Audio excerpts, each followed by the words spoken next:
Hello, darlings. You've all heard of Marilyn Monroe. Some of you know Bridget Bardot. Well, now it's time for the Cognac show. I said cognac, ooh, ooh. I said cognac, ooh, ooh, ooh. I'm your bubbly blonde, fabulously dressed to impress, one-of-a-kind girl. I was brought into this world wrapped up in pearls. I love to mingle, though my husband reminds me I'm not single. I meet and greet both the famous and the elite. I ride in limousines, drinking the finest champagne, wearing furs, dazzling diamond jewelry. A girl can't complain. I live the upscale life, dining in the finest restaurants, eating the best caviar for free. And no matter how much I enjoy myself, they can't charge me.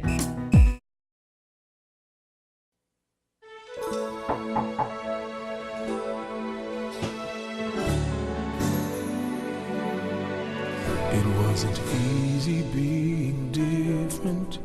I never seemed to quite fit in. Everybody said that they knew me, but yet I didn't have a friend. It took a long time for me to find my way. So many things to figure out. Just why I was so lonely.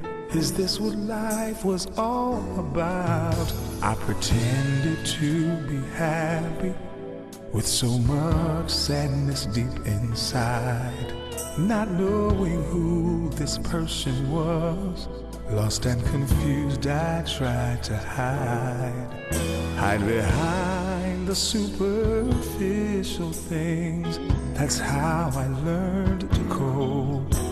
But when the parties were over, I was still in need of hope.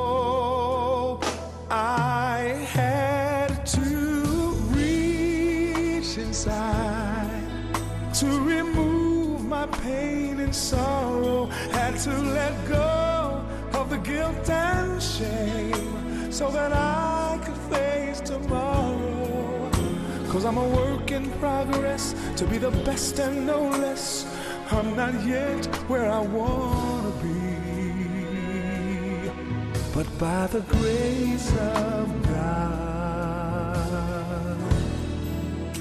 I'm getting back to my me. Hey, I lost myself in the glitz and the glamour, lost sight of who I really was. Even thought that I was going crazy, when crazy is as crazy does.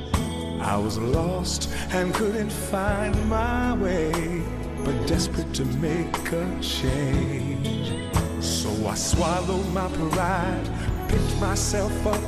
It was time to rearrange. I had to reach inside to remove my pain and sorrow. Had to let go of the guilt and shame so that I could face tomorrow. 'Cause I'm a work in progress, to be the best and no less. I'm not yet where I wanna be, but by the grace of God, I'm getting back to I can't be a victim of my past. 'Cause time is moving on, and it's moving fast. Now I don't care what they say, I don't care if I fit in. I'm secure in myself, and I'm even my own best friend.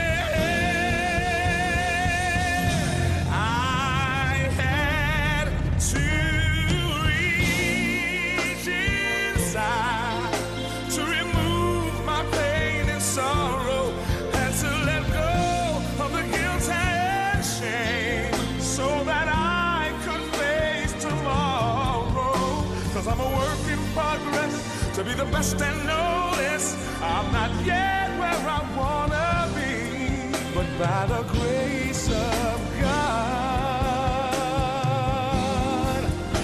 I'm getting back to my me. I'm getting back to my me. Oh yeah, I'm getting back to my me.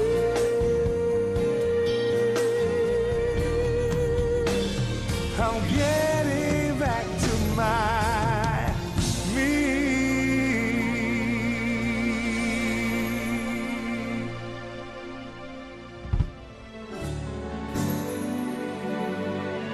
It wasn't easy being different. I never seemed to quite fit in. Everybody said that they knew me, but yet I didn't have a friend. It took a long time for me to find my way.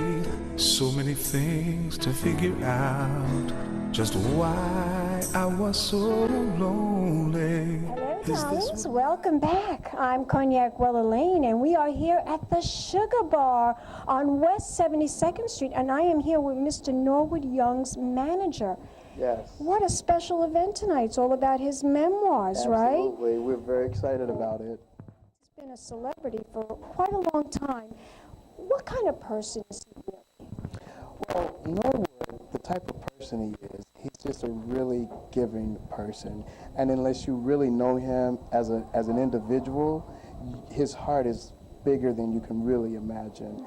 A story that I like to share, I'll keep names down, but I had a client that was in a really, really bad situation, and they called me while I was meeting with Mr. Young. Said, hey man, you know, I'm trying to find out how can I get food for my family.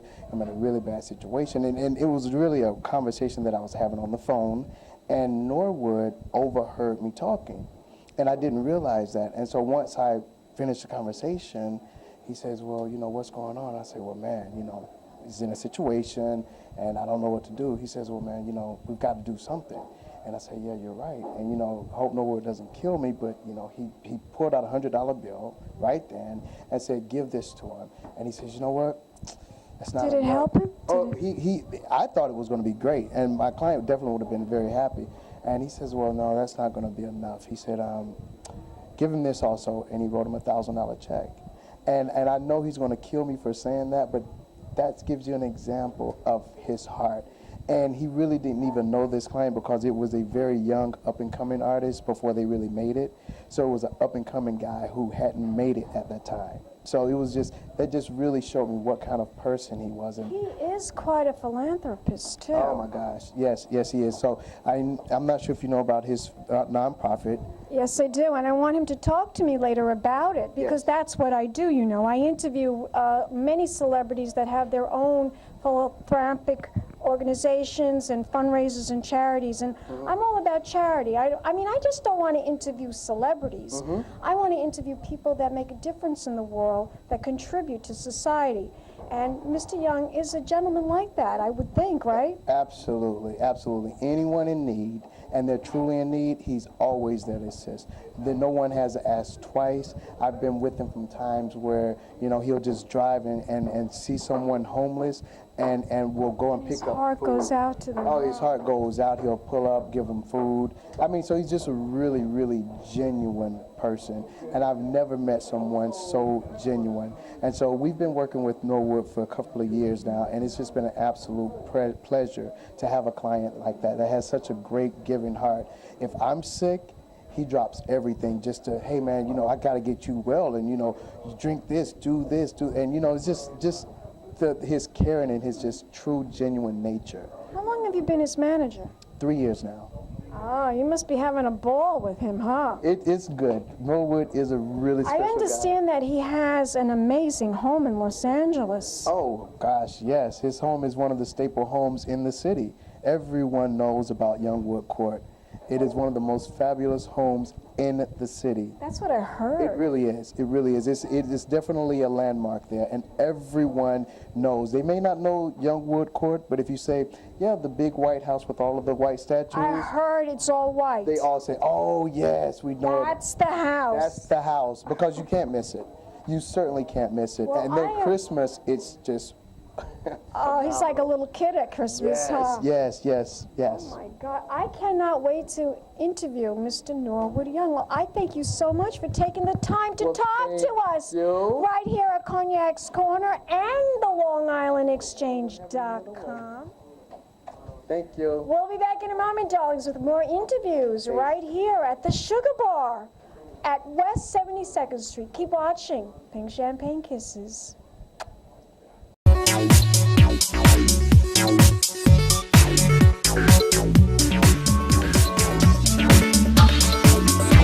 Hello, darlings. Welcome back to Cognac's Corner. I'm Cognac Wellerlane, and we are here at the book launch for Coming Back to My Me. What an interesting title, Mr. Norwood Young. Yeah, the title is actually Getting Back to My Me. Getting Back to My Me. That'd be interesting as well, yes? Tell my audience, it's unusual. Usually people say Getting Back to Me.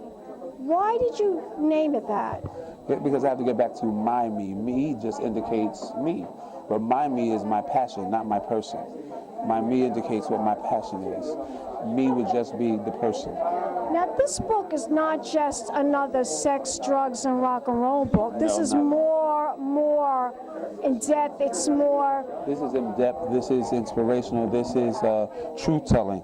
And the sex, drugs, and rock and roll happens to be accoutrement. Yeah. How many years did it take you to write this book? About 2 years it took me to write this book. Took that long? Yes, from start to finish, yes. And it's about all your experiences? All my experiences from childhood, sexual abuse, to self-mutilation through plastic surgery. Self-mutilation, that's, I've never heard that, self-mutilation through plastic surgery. Well, some people call it plastic surgery addiction. I wasn't addicted to it. I was mutilating myself due to trying to mask pain. So that's mutilation, when you consistently cut yourself. People generally think that mutilation is cutting one's wrist or just slicing up their skin, but I could afford plastic surgery, so it enabled me to say I was having plastic surgery and not mutilating. I didn't realize I was mutilating until later. But God is good. I've had all the surgeries reversed. And really? All the surgeries reversed? Yeah, my nose was smaller than yours. I actually had cartilage removed from my rib. Oh, thank you. My nose is small. This is my nose, by the way. It's not plastic surgery. Well, this is my fourth nose. This is the fourth and final. I had a cartilage removed from my rib to rebuild my nose and reversed all the other surgeries that we did. So that finished up the Getting Back to My Me process. You also are a man that has a heart, and you are in charge of many philanthropic organizations, including your own. Yeah, my foundation is called Feed His People. And Feed His People basically is dedicated to ending hunger in America based on donations of food before it's thrown away. Because we throw away in excess of 500 billion tons of food each year. So we get donations to get food before it's thrown away. So hopefully we'll end the hunger in America. Well, I'm so happy to hear that, because I'm all about charities, and I go to many charity events. Yes. Because I just don't want to interview celebrities. I want to interview people that have a cause, such as yours. Tell my audience, where can we go to find out more information about your organization? Well, here's what I'm going to do, because I have to get out on stage. I'm going to give you a couple of websites, okay? Feed His People, the foundation is www.wefeedhispeople.org. For the book, it's Amazon.com or BarnesandNoble.com. If you want to hear my music, see my videos, my webisodes, it's www.justnorwoodmusic.com. Thank you, Don. All right, then. Take care. All right. We'll be back in a moment, darlings, with more interviews right here at the book launch for Getting Back to My Me, right here at the Sugar Bar on West 72nd Street. Pink Champagne Kisses. Fancy dress to impress. One of a kind girl. This has been a Crybaby Productions, darlings.